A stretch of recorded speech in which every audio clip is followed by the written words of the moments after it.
أعوذ بالله من الشيطان الرجيم بسم الله الرحمن الرحيم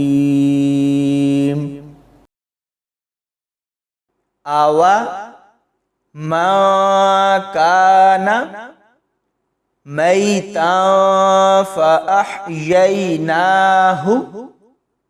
وجعلنا له نورا يمشي به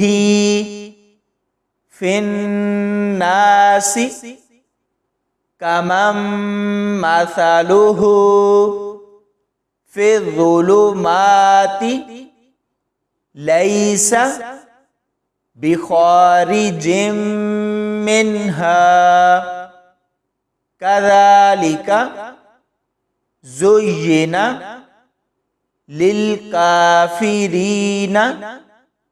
ما كانوا يعملون وكذلك جعلنا في كل قرية أكابر مجرميها ليمكروا فيها وما يمكرون إلا بأنفسهم وما يشعرون وإذا جاءتهم آية قالوا لن نؤمن حتى نؤتى مثل ما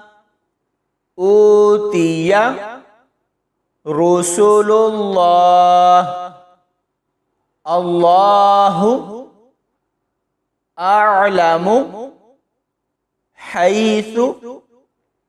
يجعل رسالته سيصيب الذين أجرموا صغار عند الله وعذاب شديد بما كانوا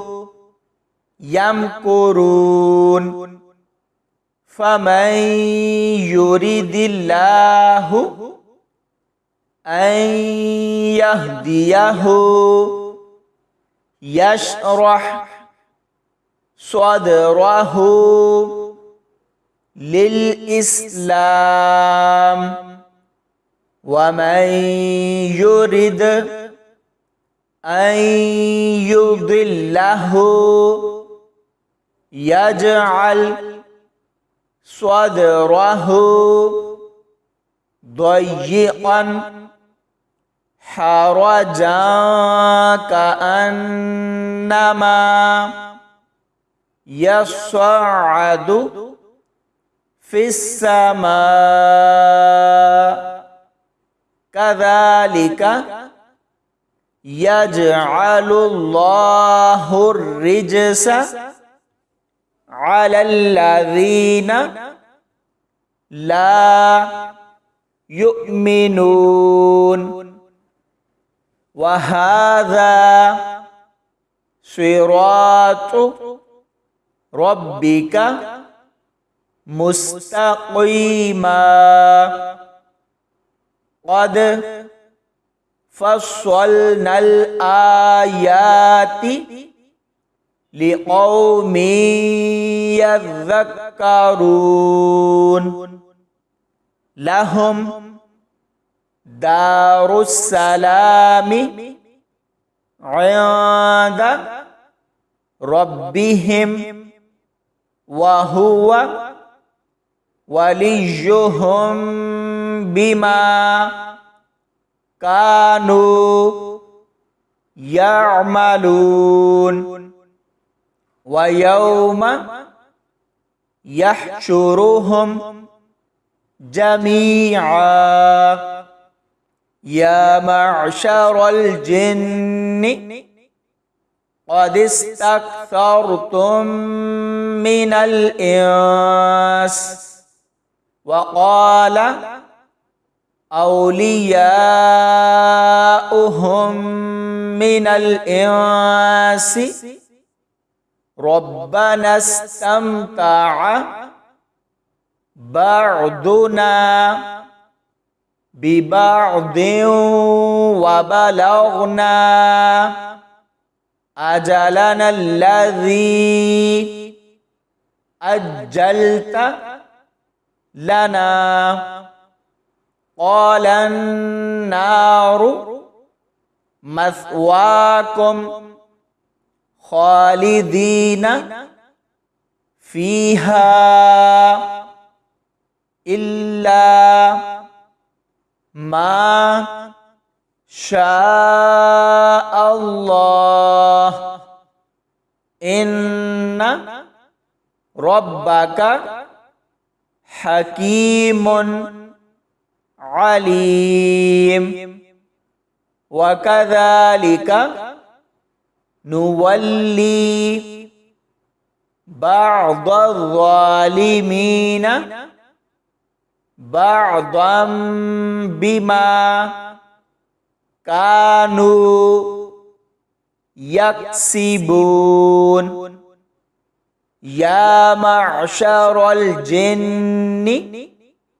والإنس ألم يأتكم رسل منكم يقصون عليكم آياتي وينذرونكم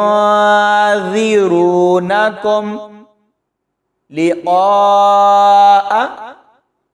يومكم هذا قالوا شهدنا على أنفسنا وغرتهم الحياة الدنيا وشهدوا على أنفسهم أنهم كانوا كافرين ذلك أن لم يكن ربك مهلك القرى بظلم وأهلها غافلون صدق الله العظيم.